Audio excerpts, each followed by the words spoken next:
বিশ্বনবী রাহমাতুল লিল আলামিন সাফ জানিয়ে দিলেন, ও চাচা, আপনি আমার চাচা হতে পারেন।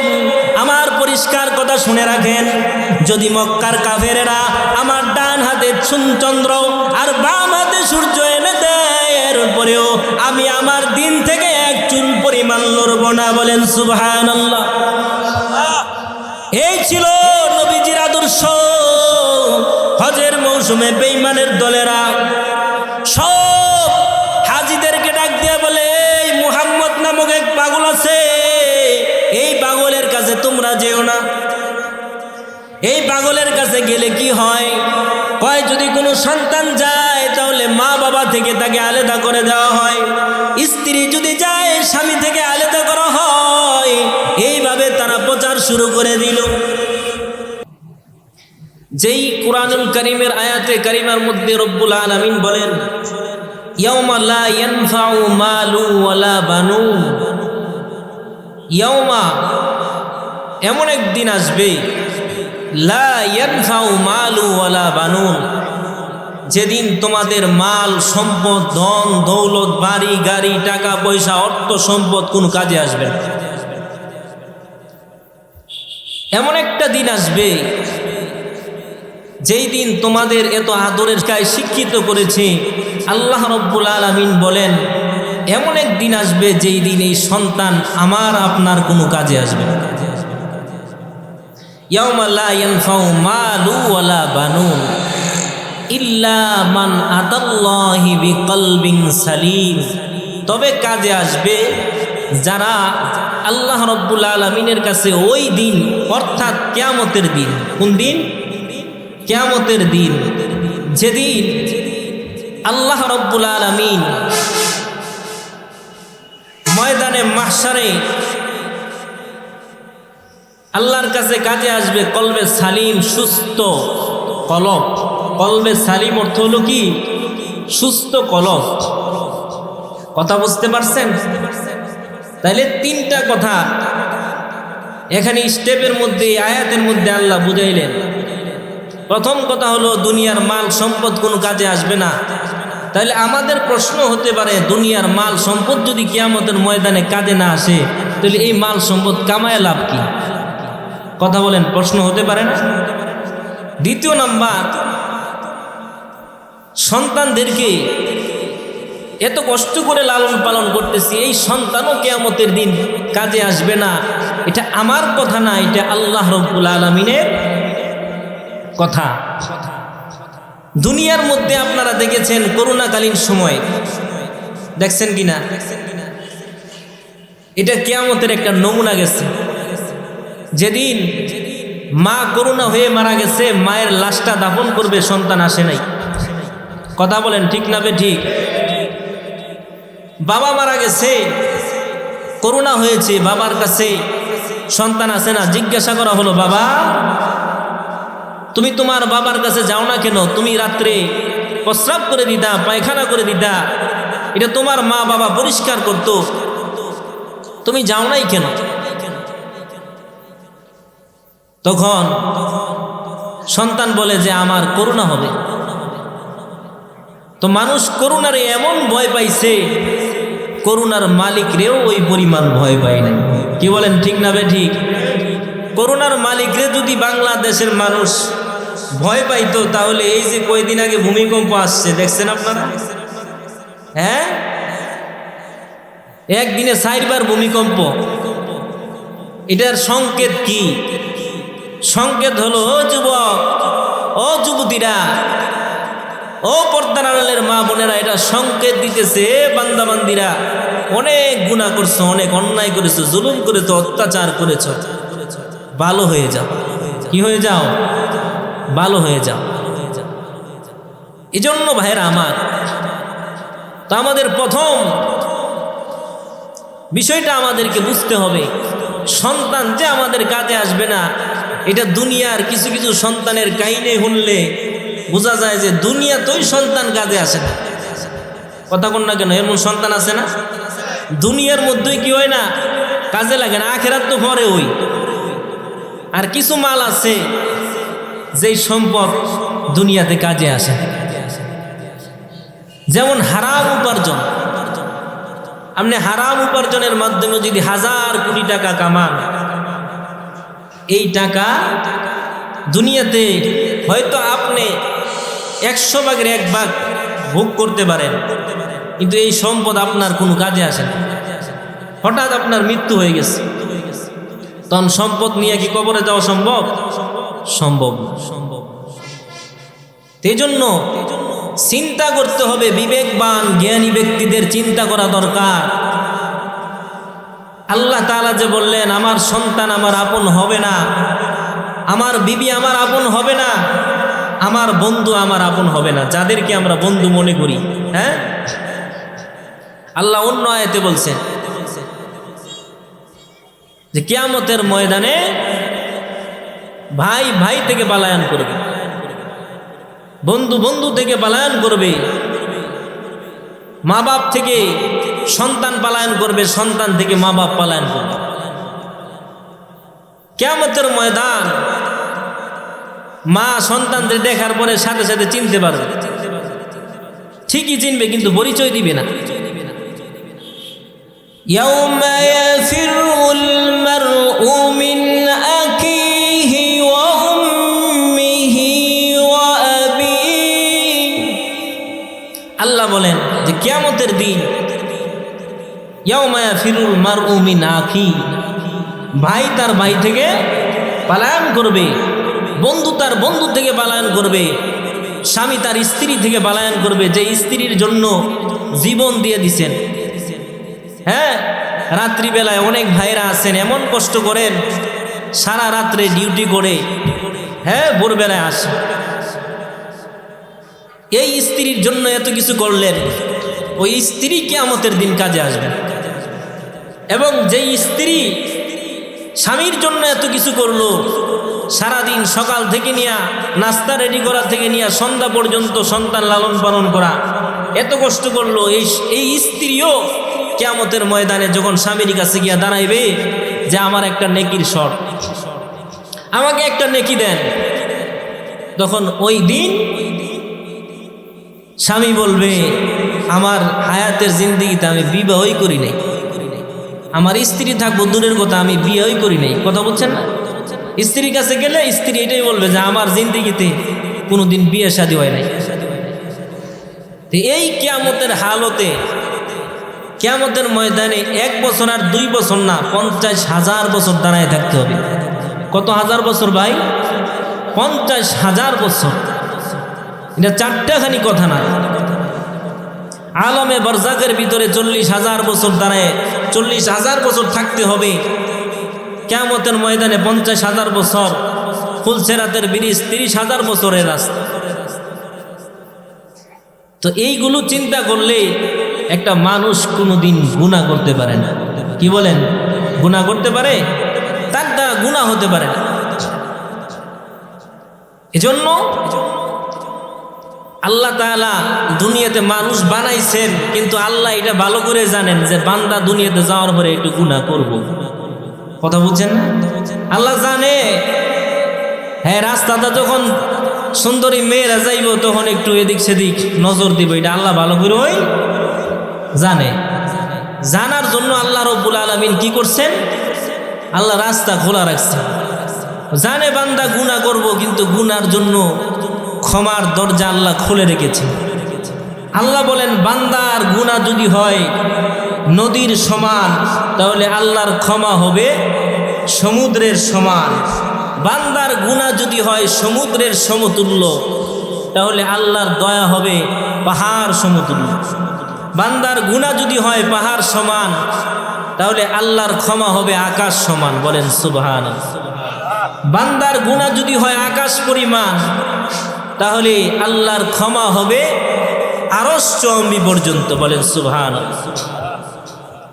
এই জন্য গুনাহ করছেন না, বুকে হাত দিয়ে এমন কেউ কইতে পারবেন যে হুজুর আমার জীবনে আমি কোনোদিন একটা মিথ্যা কথাও কই নাই, কোনো গুনাহ করি নাই, এরকম কেউ আছেন এই ময়দানে? আমরা সবাই গুনাহগার। আমরা সবাই কি কম বেশি সবারই গুনাহ আছে। কি বলেন, ঠিক না ঠিক? সবারই গুনাহ আছে। তো গুনাহ থেকে আল্লাহ তাআলা গুনার তওবার রাস্তা আল্লাহ খুলে রেখেছে। বিশ্বনবী রহমাতুল লিল আলামিনের একজন সাহাবী আবু হুরায়রা রাদিয়াল্লাহু তাআলা আনহু, নাম শুনছেন আপনারা? প্রসিদ্ধ একজন সাহাবী, রহমাতুল লিল আলামিন নবী, বিশ্ব নবীর একজন সাহাবী হযরত আবু হুরায়রা রাদিয়াল্লাহু তাআলা আনহু তদানীন্তনকালের আরব জামানার একজন মহিলা সাহাবী। আবু হুরায়রা রাদিয়াল্লাহু তাআলা আনহুর কাছে আসলেন বাজারের ভিতরে। আবু হুরায়রা রাদিয়াল্লাহু তাআলা আনহু ঘোরাঘুরি করতেছেন, পিছন থেকে ডাক দিলেন, ইয়া আবু হুরায়রা, আমি আপনার কাছে একটা ফতোয়া জানতে চাই, একটা মাসআলা জানতে চাই। মাসআলা জানতে চাই? আপনারা তো হুজুরগুর কাছে আইন না মাসআলা জানার জন্য, কিন্তু অনেক সায়েন্স টুলে কিন্তু মাসআলা, আমাদের সায়েন্স টুলের অনেক মৌলবী আছে, এরা কই হুজুররা কি জানে? আমরা যতদূর জানি হুজুররা এটার কিনার দাও গেছে না। কথা বলছেন? আছে না? আমনে করে এলাকাত নাই, কিন্তু আমাদের এলাকায় সায়েন্স টুলের মৌলবী আছে, মুফতি সাহেব। যাক, আবু হুরায়রা রাদিয়াল্লাহু তাআলা আনহুকে ডাক দিয়া বললেন, হে আবু হুরায়রা, আমি আপনার কাছে আমার জিন্দেগীর একটা ঘটনা শোনাইতে চাই। বলে, কি ঘটনা শোনাইবা?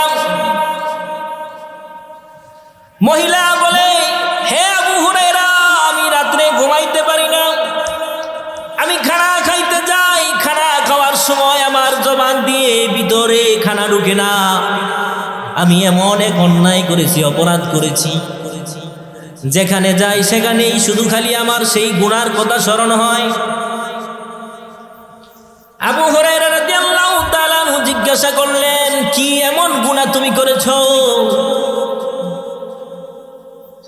বলে, আমি একজন রাখালের সাথে জিনা করেছি, জিনার মধ্যে লিপ্ত হয়েছি।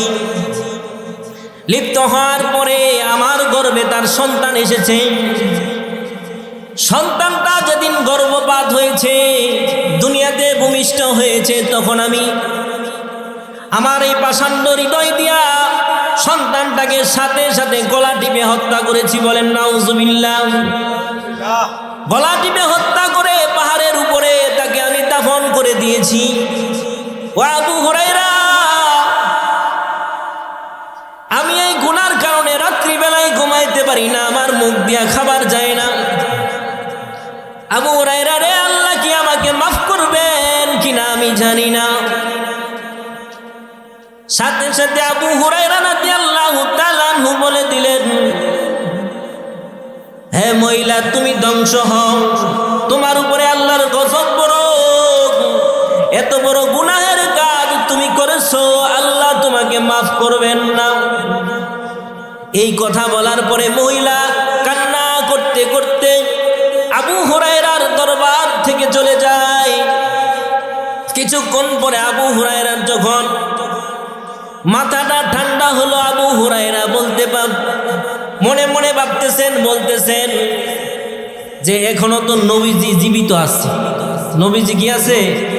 জীবিত আছে। তো নবীজিরে ছাড়া আমি যে ফতোয়াটা দিয়ে দিলাম, আমি তো অনেক বড় অন্যায় করে ফেলছি। নিজে অনুশোচনা করতেছি। এখান থেকে একটা শিক্ষণীয় বিষয় আছে, যেখানে ওলামায়ে কেরাম থাকে, আলেম ওলামা মাসালা জিজ্ঞাসা করছে একজন সাধারণ মুসল্লি যে, হুজুর এই বিষয়টা, হুজুর ফরজটা কেমনে হইব, নামাজের ওয়াজিবটা বা সুসেজদাটা কিভাবে আদায় করব। এখন ফট কইরা হুজুরে আছে বসা, মুসল্লি কয় এমনি সেজদা দিবেন। কথা বলছেন না? কিন্তু অনেকের এরকম রোগ আছে, আছে না নাই? তো এইগুলো করা যাবে না। এটার থেকে এটা শিক্ষণীয়। আবু হুরায়রা রাদিয়াল্লাহু তাআলা আনহু নবীর দরবারে গিয়া বলেন, ইয়া রাসূলুল্লাহ, ইয়া হাবিবাল্লাহ, আমি তো একটা ভুল করে ফেলেছি, অন্যায় করে ফেলেছি। কি অন্যায় করেছো? বলে, মহিলা তো আমার কাছে আসছিল, এমন এমন বিষয় আমার কাছে সে শেয়ার করেছিল। আমি তাকে বলেছি তোমার উপর আল্লাহর গজব নাজিল হোক, তুমি ধ্বংস হয়ে যাও।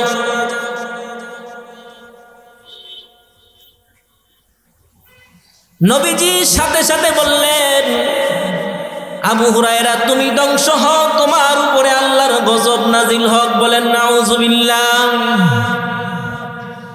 আবু হুরায়রাকে বললেন, বিশ্বনবী রাহমাতুল লিল আলামিন বললেন, তুমি এই কথাটা কিভাবে বলতে পারলা? রাসূল আমার ভুল হয়ে গেছে, আমাকে আপনি ক্ষমা করে দেন। আবু হুরায়রা বসা থাকা অবস্থায় আল্লাহ তাআলা জিবরাইল আমিনকে পাঠিয়ে দিলেন।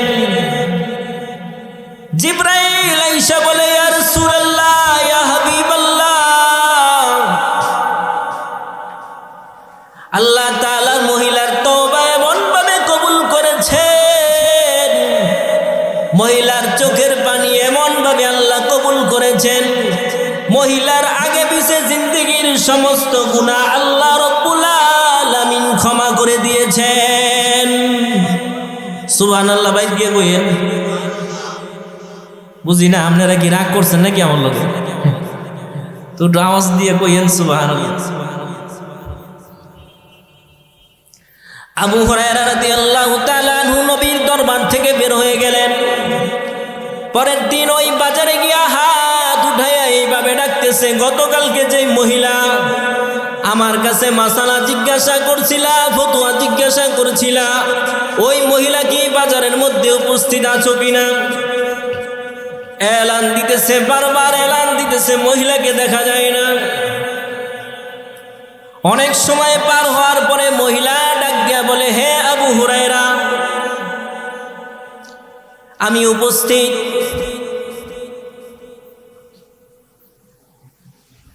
বললেন, তোমার কাছে প্রথমে আমি ক্ষমা চাই, তুমি আমাকে মাফ করে দাও। বিশ্বনবীকে আল্লাহ রাব্বুল আলামিন জানিয়ে দিয়েছেন, আল্লাহ তোমার ব্যাপারে আয়াত নাজিল করে আল্লাহ জানাই দিয়েছেন, আল্লাহ বলে দিয়েছেন, আল্লাহ তোমার তওবা কবুল করে নিয়েছেন, তোমার জিন্দেগীর গুনাহগুলো আল্লাহ ক্ষমা করে দিয়েছেন। মহিলা যখন এই খবর শুনলেন, শোনার সাথে সাথে মহিলা বলল, আবু হুরায়রা তুমি সাক্ষী থাকো, আমি আমার মা থেকে বাবার থেকে ওয়ারিশ সূত্রে একটা খেজুরের বাগান পেয়েছি, এটাই আমার শেষ সম্বল, এরপরে আমার আর কোনো সম্বল নাই। এই সম্বলটুকু আমি আল্লাহর রাস্তায় এই মুহূর্তে এখানে দাঁড়াইয়া আমি দান করে দিলাম, কারণ আমার আল্লাহ আমার এত বড় গুনাহ ক্ষমা করে দিয়েছেন। আল্লাহু আকবার। তাহলে আল্লাহর কাছে ক্ষমা করলে ক্ষমা পাওয়া যায়, কি বলেন? যদিও বাংলাদেশের মানুষের কাছে ক্ষমা চাইলেও ক্ষমা পাওয়া যায় না, ঠিক না? মেরে ফেলা হয়, তাকে হত্যা করে ফেলা হয়। কিন্তু আল্লাহ কি করে দেন ক্ষমা? আল্লাহ গফুরুর রহিম। আল্লাহ কি? এজন্য ক্ষমা আল্লাহর কাছে চাইতে হবে। কার কাছে চাবেন? আল্লাহ তাআলার কাছে ক্ষমা চাইতে হবে। আল্লাহ ক্ষমা করার মালিক। মালিক ইবনে দিনার আল্লাহর অনেক বড় একজন ওলি ছিলেন। যখন ওলি হন নাই, ওলি হওয়ার আগে উনি দৈনিক মদ পান করতেন। কি পান করতেন? মদ খায়, আছে না? আজকাল ড্রাইভার সাহেব বলতেছে, হুজুর, যে এক নেতার সাথে সিলেটের সফরে গেছি, যাওয়ার পরে বলতেছেন যে 1 ঘন্টায় 2 লক্ষ টাকা শেষ, বারের ভিতরে ঢুকছে। কিসের ভিতরে? 2 লাখ টাকা শেষ। তো আরেক হুজুরে আফসোস করতেছে, হায় হায়, আমি বছরেও 2 লাখ 2 ঘন্টায় শেষ করে লিছি। ওইটা সম্ভব? কয় হুজুর, এটা কোনো ব্যাপারই না। এটা কি না? তো যারা নেশাবানি করে, আল্লাহ যেন তাদেরকে হেদায়েত দান করে, সকলে বলেন আমিন। মালিক ইবনে দিনার রাহমাতুল্লাহ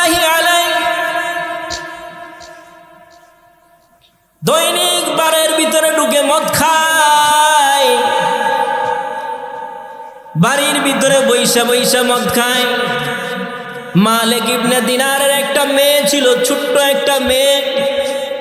মেয়েটারে মালিক ইবনে দিনার অনেক আদর করত, স্নেহ করত। বাবারা দেখবেন মেয়েরে বেশি আদর করে, আর মেয়েরাও বাবার জন্য বেশি পাগল থাকে। কি বলেন, ঠিক না ঠিক? তো ওই একদিন মদ পান করতেছে, তো বাবার কাছ থেকে গ্লাসটা নিয়ে ফালাই দিছে। বাবা তুমি এটা খাইও না। তো মেয়ের কথা আবার মালিক ইবনে দিনার রহমতুল্লাহ আলাইহি খুব শুনতেন। মালিক ইবনে দিনার রহমতুল্লাহি আলাইহি কিছুদিন যাওয়ার পরে তার মেয়েটা মারা যায়, দুনিয়া থেকে ইন্তেকাল করে বিদায় নেয়। ইন্তেকালের কিছুদিন পরে মালিক ইবনে দিনার রহমতুল্লাহি আলাইহি স্বপ্নে দেখেন কিয়ামতের ময়দান কায়েম হয়ে গেছে।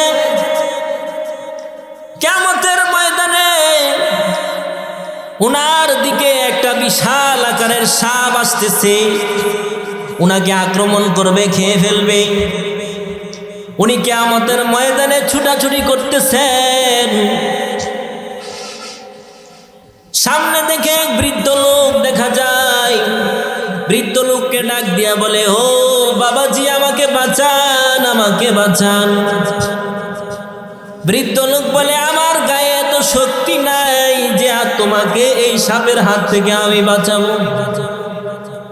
স্বপ্ন যুগে মালিক ইবনে দিনার ছুটতে লাগলেন, সামনের দিকে অগ্রসর হতে লাগলেন।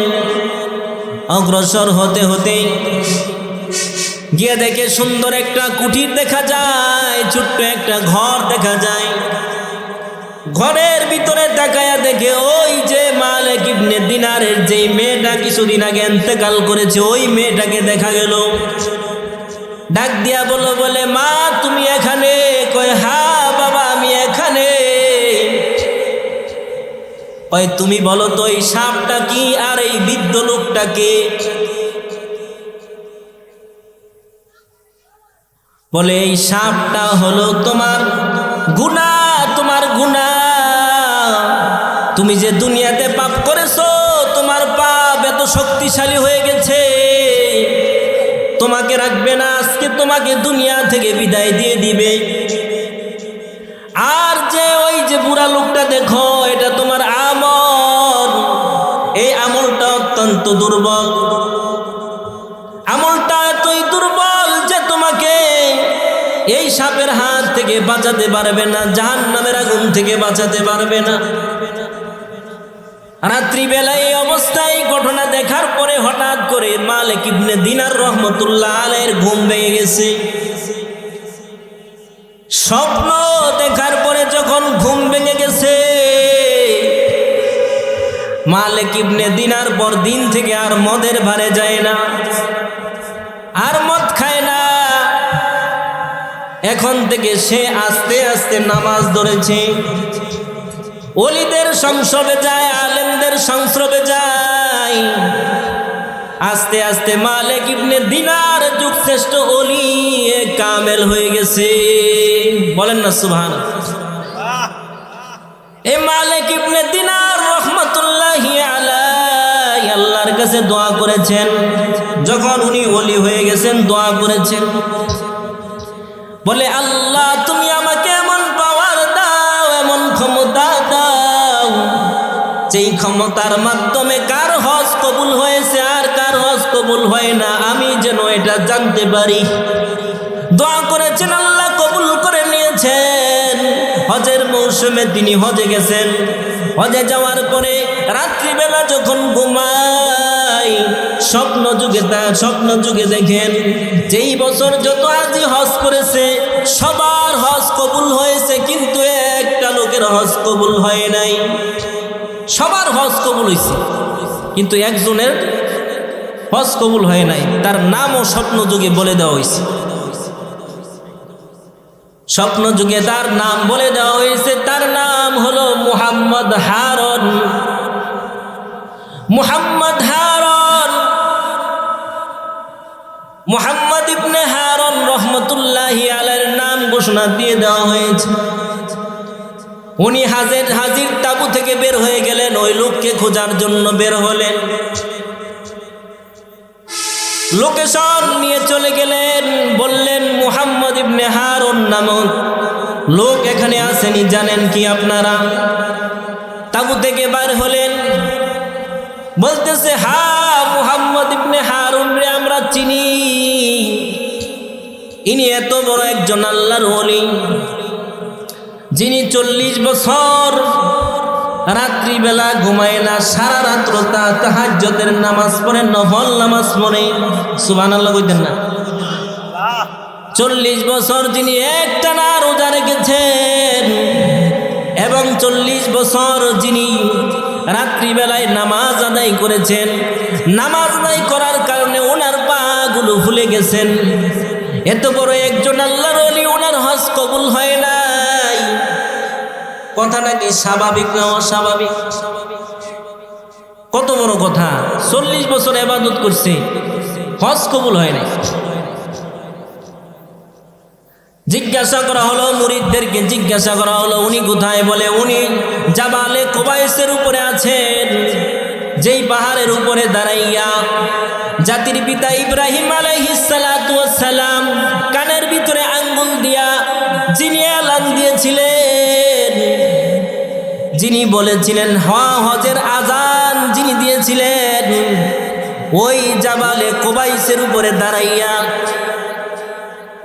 উনি আল্লাহর কাছে দোয়া করতেছেন, আল্লাহ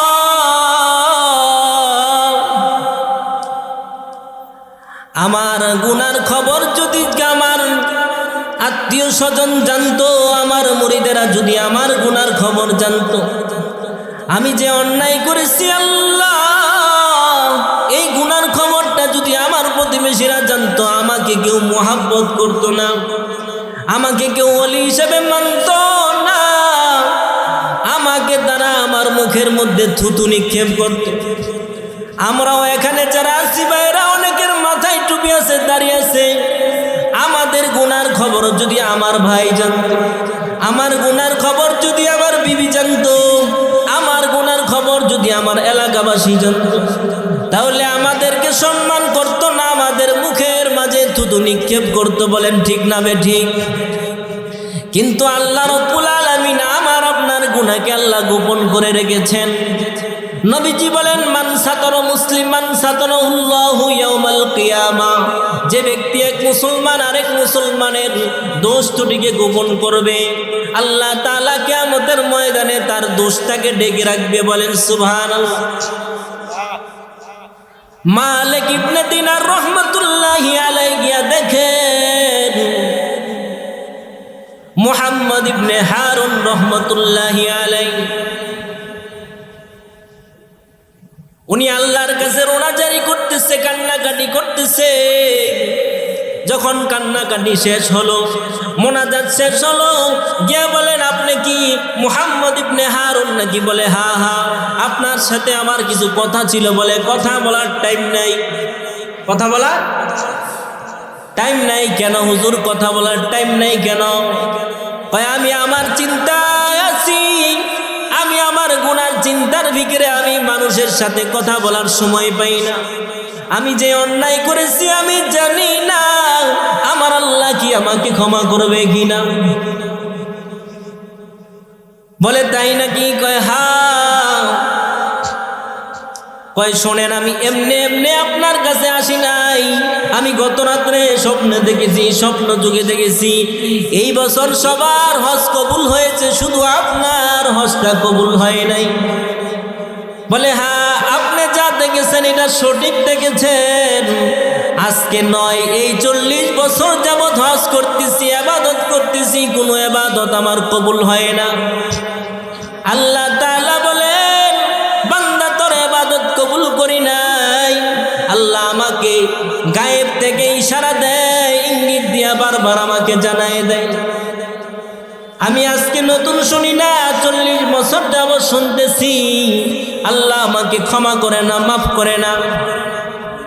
ডাক দিয়া বলেন আসলে আপনার কি গুনাহ, কি অন্যায় করেছেন, কি এরকম জুলুম করেছেন? যার কারণে আল্লাহ আপনার উপরে নারাজ হয়ে রয়েছেন। কি বলেন? জানার দরকার আছে না? বলবো নাকি না শেষ করে দিতাম?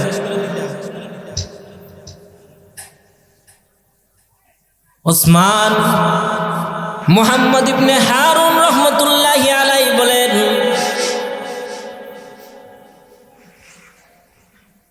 যে প্রতিদিন রাত্রি বেলায় যখন আমি ঘুমাই আমি দেখি কে জানি আইসা আমাকে বলতেছে, তুমি এটা কি করলা? তোমার দ্বারা এই অপরাধ তো এটা সঠিক হয় নাই, তুমি তো অনেক বড় জুলুম করেছ। এরকম মহিলা আকৃতি আইসা আমাকে বিভিন্নভাবে বিভিন্ন কিছু দেখায়, এই জন্য রাত্রি ঘুমাইতে পারি না, দিনেও আমি খানা খাইতে পারি না।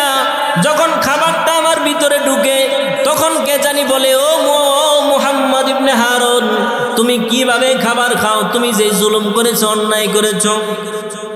মালিক ইবনে দিনার রহমতুল্লাহ আলাইহি জিজ্ঞাসা করলেন, আপনার অপরাধ নাকি? আমি বলে, আমার অপরাধটা হলো আমি অনেক বড় জুলুম করেছি। কি জুলুম করেছ?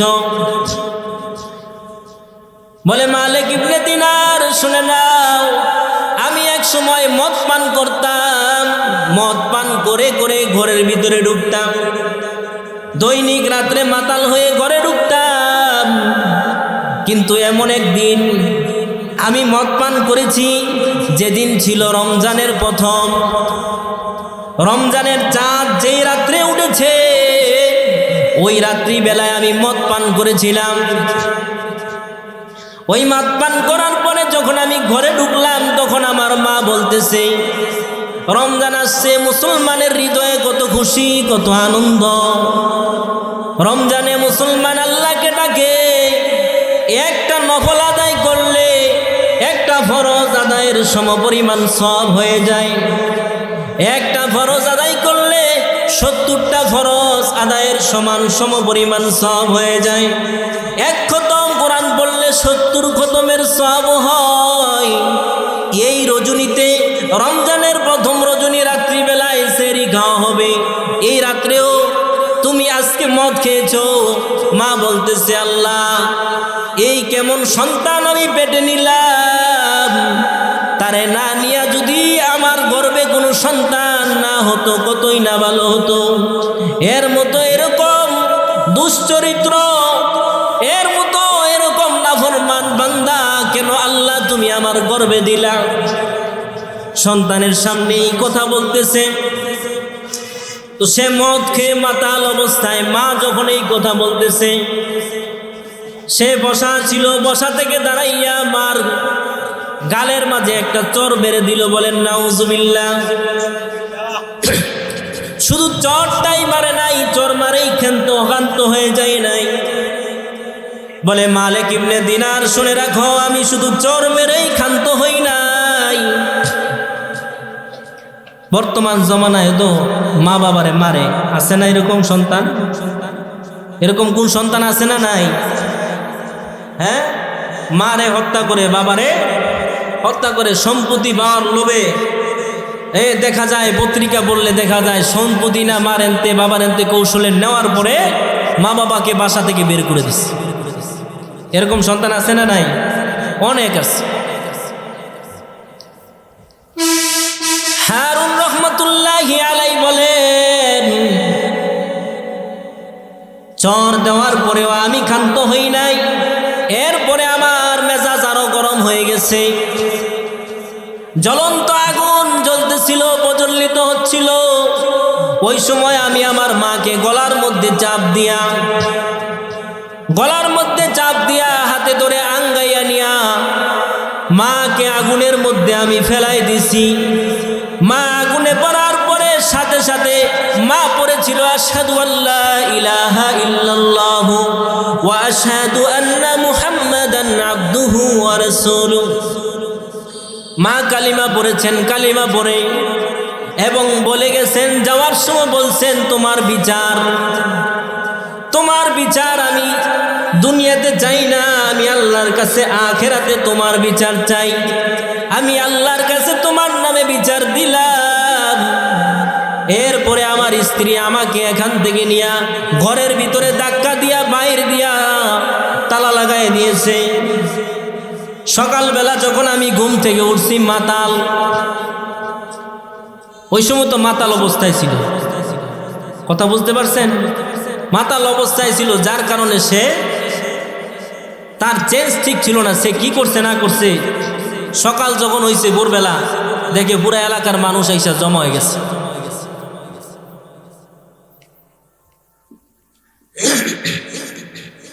এলাকার সকল মানুষ এসে তার বাড়িতে উপস্থিত। আর মানুষ বলতেছে, হায় রে, কেমন সন্তান মা পেটে নিয়েছে, যেই সন্তান মাকে জ্বলন্ত আগুনের ভিতরে ফেলে দিয়েছে। নাউযুবিল্লাহি মিন যালিক।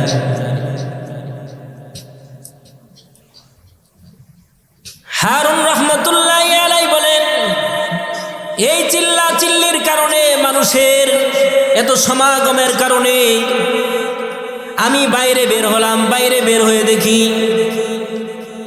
আমার মার কঙ্কাল ছাড়া আর কিছুই দেখা যায় না। সাথে সাথে আমার ভিতরে অনুশোচনা ঢুকছে। আমি বুঝতে পারলাম আমি যেই কাজ করেছি এটা জঘন্যতম, পৃথিবীর মধ্যে সবচেয়ে বড় জঘন্যতম অন্যায় করেছি। সে বুঝতে পারার সাথে সাথে ঘর থেকে একটা কুঠার নিয়ে ছুরি নিয়ে বের হলো। যেই হাত দিয়া মাকে আগুনে ফালাইছে, সাথে সাথে হাতের কবজিটা নিজেই কূপ দিয়া কেটে ফেলে দিয়েছে। আর যেই কিছু সম্পদ ছিল সাথে সাথে সম্পদগুলো দান করে দিয়া এক পোশাকে বাড়ি থেকে বের হয়ে গেছে। কয় মালিক ইবনে দিনার, ওই দিন থেকে আমি আল্লাহর রাস্তায় বের হয়ে গেছি। ওই দিন পর থেকে আমার আর চোখে ঘুম নাই, রাত্রিবেলায় ঘুম নাই, দিনেও ঘুম নাই। ওই দিন থেকে যখন আমি খানা খাই, আমার মার সুরত আইসা বলে, এই হারুন, তোর পেটে কিভাবে খানা যায়, তুই কিভাবে খানা খাস? রাত্রি যখন পিঠ লাগাই ঘুমাবো, চোখ লাগা অবস্থায় বলে, ওই হারুন জালেম, তুই কিভাবে চোখ লাগায় ঘুমাস? এর কারণে আমি আজকে 1 বছর 2 বছর নয়, 40 বছর একটানা রোজা রাখতেছি, 40 বছর হজে আসতেছি, 40 বছর সারা রাত্র ব্যাপী আমি ইবাদত করতেছি, কিন্তু 40 বছরে একটা বছরও আমার কোনো হজ কবুল হয় নাই। তাহলে বোঝা গেল, কোটি টাকার মালিক হইলে আর বড় মাওলানা হইলে, ভাগরি লাগাইলে যে কষ্ট দেয়, সে প্রধানমন্ত্রী হোক, প্রেসিডেন্ট হোক, যাই হোক না কেন, মা বাবার মনে যদি কেউ কষ্ট দেয়, তার জন্য জান্নাত হারাম। কি বলেন, ঠিক না ঠিক? মালিক ইবনে দিনার রাহমাতুল্লাহি আলাইহি হারুন রাহমাতুল্লাহি আলাইহি মুহাম্মদ বিন হারুনকে বললেন, তোমাকে একটা আমল শিখায়া যায়, তুমি এই আমলটা করো, হতে পারে আল্লাহ তোমাকে মাফ করে দিবেন। বলে, তাই নাকি? আমি এত বড় জুলুম করেছি, 40 বছর ধরে ইবাদত করি, এতদিন যাবত আল্লাহর কাছে তওবা করি, এমন কোন রাত নাই যে রাত্রে আমি কান্না করি না।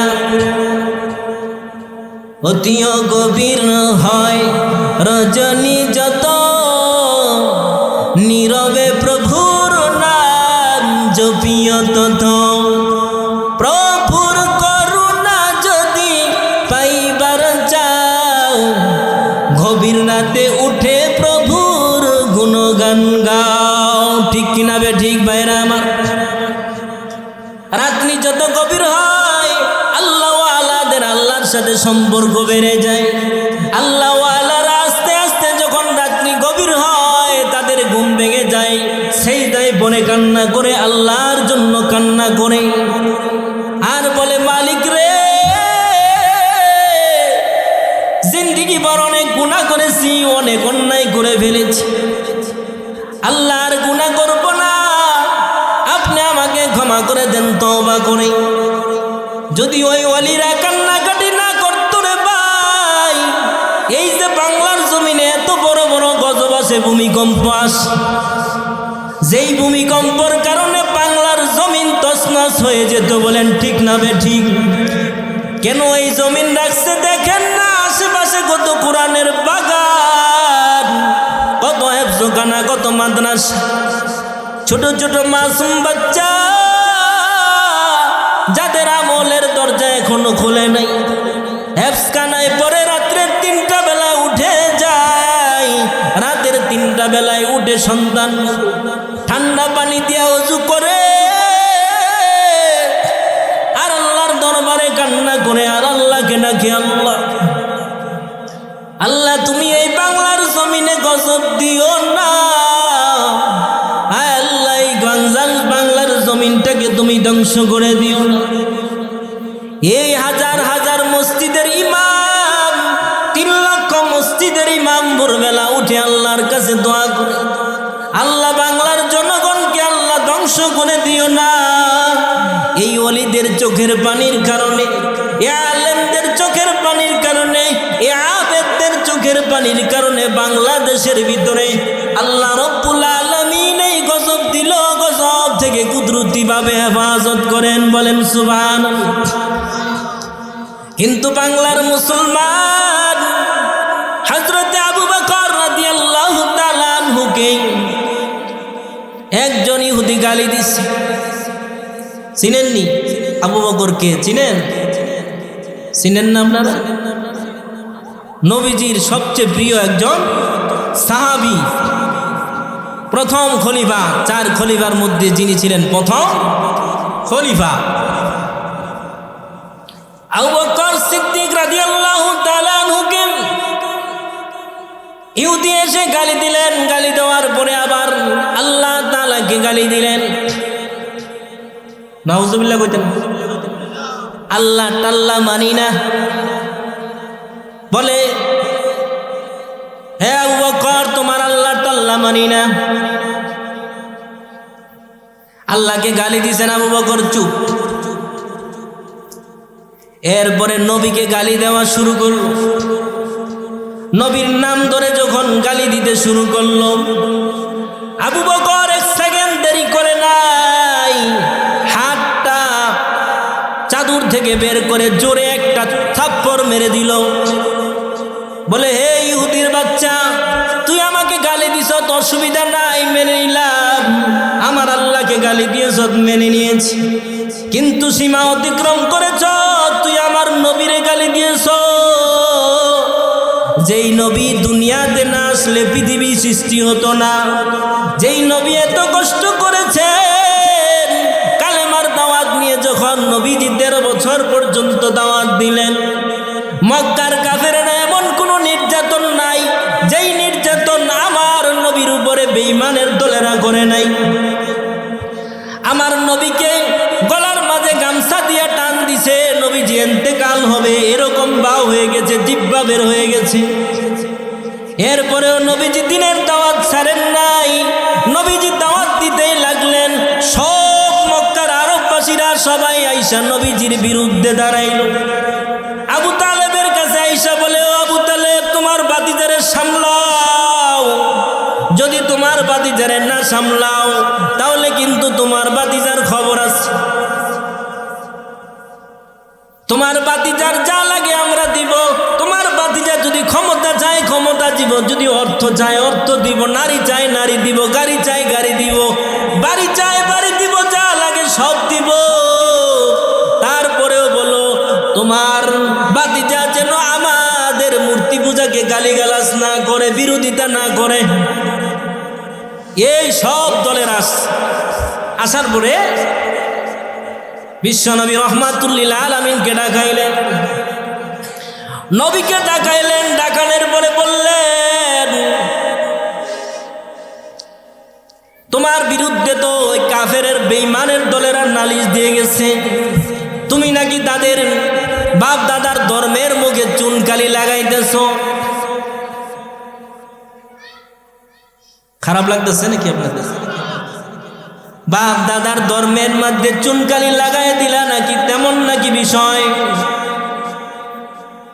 বলে ভাতিজা তুমি তাদের বিষয়ে বেশি কিছু বলিও না, তাদের বিষয়ে বেশি কিছু তো মিলজিল করে চলো। হ্যাঁ, আঙ্গরে হুজুর রাইও কয় হুজুর রাজনীতির আলাপ কইরেন কথা কন না কেন? রাজনীতির আলাপ তো মিল্লা জিল্লই চলেন না। হ্যাঁ, দুনিয়ার ক্ষেত্রে সব বিষয়ে আপোষ আছে, কিন্তু আল্লাহ এবং আল্লাহ রাসূলের ক্ষেত্রে কোনো আপোষ নাই। কি বলেন, ঠিক না বেঠিক? বিশ্বনবী রাহমাতুল লিল আলামিন সাফ জানিয়ে দিলেন, ও চাচা, আপনি আমার চাচা হতে পারেন, আমার পরিষ্কার কথা শুনে রাখেন, যদি মক্কার কাফেরেরা আমার ডান হাতে চন্দ্র আর বাম হাতে সূর্য এনে দেয়, এরপরেও আমি আমার দিন থেকে এক চুল পরিমাণ লড়ব না। বলেন সুবহানাল্লাহ। এই ছিল নবীজির আদর্শ। হজের মৌসুমে বেঈমানের দলেরা সব হাজীদেরকে ডাক দিয়ে বলে, এই মুহাম্মদ নামক এক পাগল আছে, এই পাগলের কাছে তোমরা যেও না। এই পাগলের কাছে গেলে কি হয়? কয় যদি কোনো সন্তান যায় তাহলে মা বাবা থেকে তাকে আলাদা করে দেওয়া হয়, স্ত্রী যদি যায় স্বামী থেকে আলাদা করা হয়। এইভাবে তারা প্রচার শুরু করে দিল। কিন্তু দেখবেন একটা জিনিস, মানুষের যেই বিষয়ের বিরুদ্ধে করা হয়, নিষেধ করা হয়, যে বিষয়ে মানুষের আকর্ষণ কিন্তু ওই বিষয়ে বেশি। কি বলেন, ঠিক না ঠিক? ওই বিষয়ে আকর্ষণটা বেশি থাকে। তো বিশ্বনবী রাহমাতুল লিল আলামিন উনাকে যখন এইভাবে বলা বলি করতে শুরু করল, বিশ্বনবীর বিরুদ্ধে প্রোপাগান্ডা ছড়াইতেছে সব দিকে। ছড়ানোর পরে বিশ্বনবী রাহমাতুল্লাহ লিল আলামিনের প্রতি মানুষের মহব্বত আরো বেড়ে গেছে। মহব্বত কি হয়েছে? আরো বেড়ে গেছে। কথা বুঝছেন?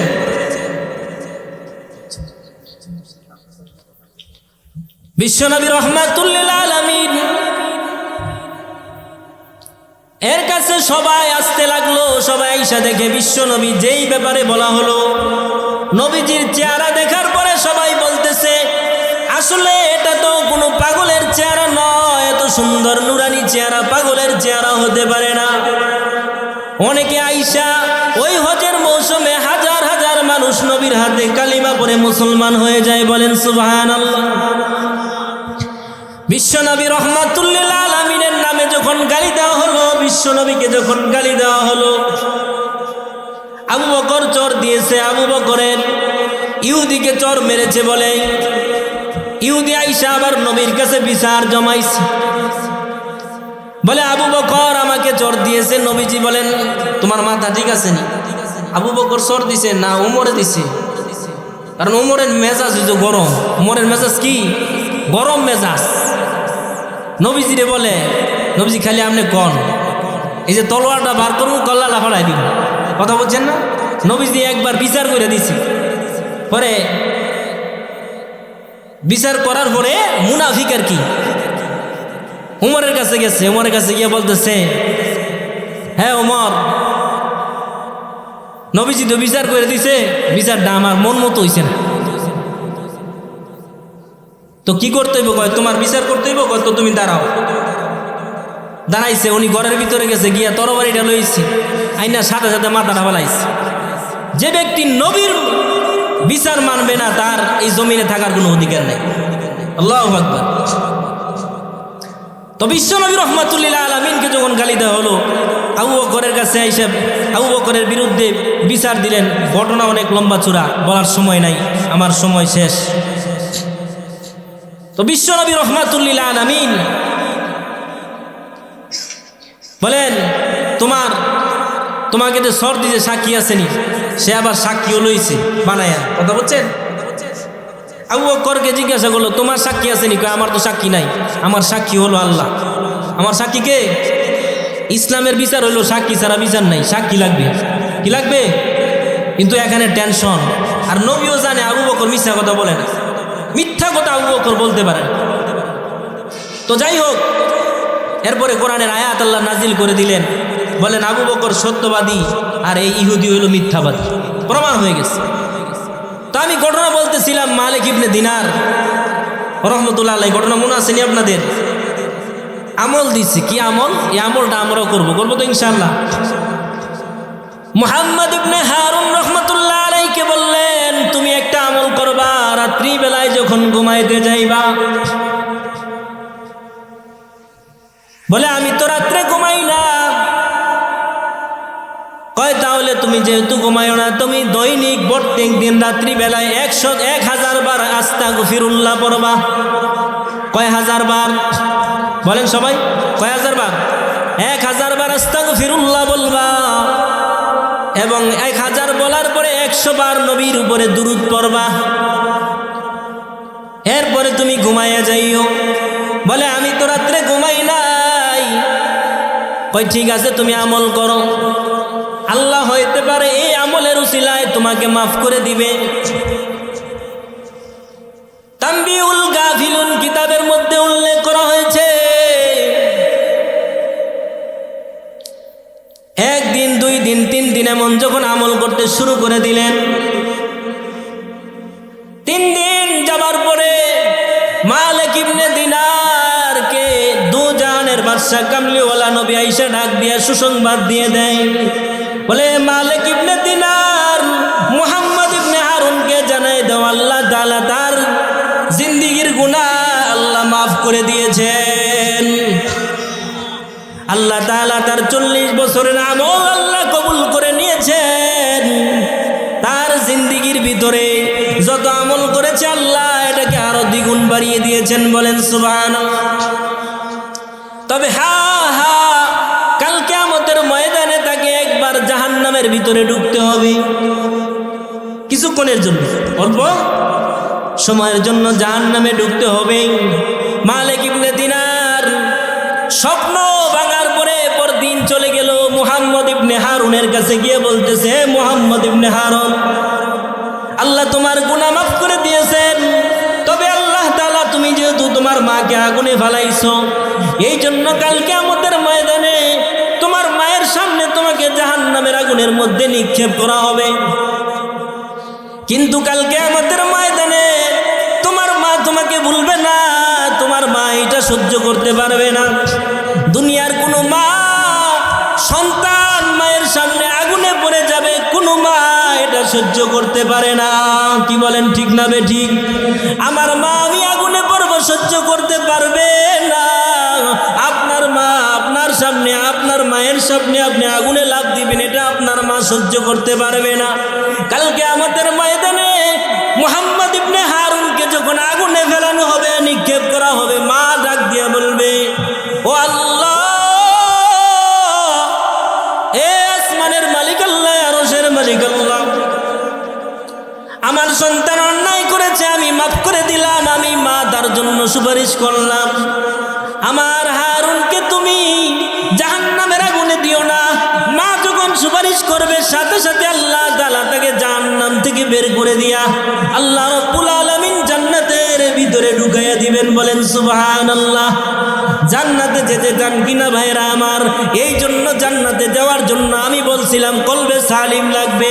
কলবে সালিম হলো এমন কলব, যেই কলবের ভিতরে কোনো গুনাহের দাগ থাকবে না, যেই কলবের ভিতরে সুদের গুনাহ নাই, যেই কলবের ভিতরে ঘুষের গুনাহ নাই, যেই কলবের ভিতরে জিনার গুনাহ নাই, যেই কলবের ভিতরে হারামের গুনাহ নাই, বেপরদার গুনাহ নাই, কোনো গুনাহ নাই, যেই কলবটা হবে সুস্থ, ওই কলবের ব্যাপারে আল্লাহ ডাক দিবে, ইয়া আইয়াতুহান নাফসুল মুতমাইন্নাহ ইরজিই ইলা রাব্বিকি রাদিয়াতাম মারদিয়াহ ফাদখুলি ফি ইবাদি ওয়াদখুলি জান্নাতি। আল্লাহ ডাক দিয়ে বললে, বান্দা আয় আয়। আল্লাহ ডাক দিবে কিয়ামতের ময়দানে, আল্লাহ বলবে, ও বান্দা, তুমি শীতের মৌসুমে তাহাজ্জুদ ছাড়ো নাই, ঠান্ডা পানি দিয়ে ওযু করেছো, ফজরের সালাত আদায় করেছো, ঠান্ডা পানি দিয়ে ফজরের সালাত আদায় করেছো, হারাম খাও নাই, হালাল ছাড়ো নাই, এত কষ্ট করেছো জিন্দেগি ভর। আল্লাহ রাব্বুল আলামিন বলবে, বান্দারে, তোর এই কষ্টগুলো আমি নিজে চেয়ে কুদরতি চোখ দিয়ে আমি দেখেছি। আজকে দিনে আর কোনো কষ্ট নাই, আয় আয় আমার কাছে, আজকে আমি রাজি, তোমাদের উপরে আমি রাজি, তোরও আমার উপরে রাজি। ফাদখুলি ফি ইবাদি অন্তর্ভুক্ত হয়ে যাও। ওয়াদখুলি জান্নাতি, এবং আমার তৈরি জান্নাতে ঢুকে যাও। বলেন সুবহানাল্লাহ। জান্নাতের গেটের সামনে সকল নবীরা উপস্থিত। জান্নাতের গেটের চাবি থাকবে মুহাম্মাদুর রাসূলুল্লাহর হাতে। সুবহানাল্লাহ কইতেন না? বাড়িতে গিয়ে কইেন সুবহানাল্লাহ। দেখেন অন্য লাইব মহিলারা শেষে আইসি যামু, আগে আইসি কি সবার শেষে, কথা কন না কেন? আইসি সবার শেষে, যাব সবার। মুহাম্মাদুর রাসূলুল্লাহর হাতে চাবি থাকবে। আদম নবী বলবে গেটের চাবি কোথায়? শীষ নবী বলবে গেটের চাবি কোথায়? ইব্রাহিম নবী বলবে গেটের চাবি কোথায়? ইব্রাহিম নবী, মুসা নবী বলবেন গেটের চাবি কোথায়? ডাক দিয়ে বলবে ঈসা নবী বলবে গেটের চাবি কোথায়? জান্নাতের গেটের চাবি কোথায়? সবাই আওয়াজ দেওয়া হবে জান্নাতের চাবি হলো মুহাম্মাদুর রাসূলুল্লাহ সাল্লাল্লাহু রাসূলুল্লাহ সাল্লাল্লাহু আলাইহি সাল্লাম। যতক্ষণ না পর্যন্ত জান্নাতে না ঢুকবে ততক্ষণ পর্যন্ত জান্নাত খোলা হবে না। মুহাম্মাদুর রাসূলুল্লাহ ঢুকবে, তার উম্মত ঢুকবে, আল্লাহকে বলবে আল্লাহ আমি জান্নাতে ঢুকবো না যতক্ষণ না পর্যন্ত আমার গুনাহগার উম্মত জান্নাতে না ঢুকবে। সুবহানাল্লাহ। নবীজি এখনো ইয়া উম্মতি উম্মতি বলে কান্না করে। সকল নবীরা কবর থেকে ময়দানে মাশারের দিন ইয়া নাফসি বলতে বলতে উঠবে, কিন্তু বিশ্ব নবী রহমাতুল লিল আলামিন, দয়াল নবী, মায়ের নবী, ওই দিন কিয়ামতের দিন ইয়া উম্মতি বলে ময়দানে মাশারের মধ্যে উপস্থিত হবে। আল্লাহ তাআলা দেখবেন নবীজি শুধু ইয়া উম্মতি বলতেছেন। নবীজিকে মাকামে মাহমুদ নামক একটা স্থান দেওয়া হবে, যেই স্থানের মধ্যে নবীজি সিজদায় পড়ে কান্না করবে আর বলবে ইয়া উম্মতি।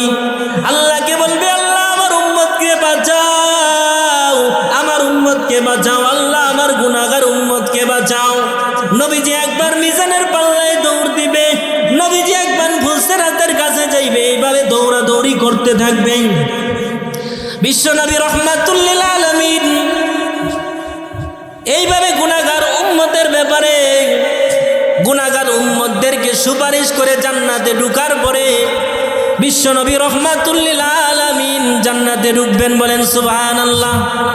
যেই কথাগুলি বললাম আল্লাহ তাআলা আমাকে আপনাকে সকলকে আমল করার তৌফিক দান করুক। সকলে বলেন আমিন।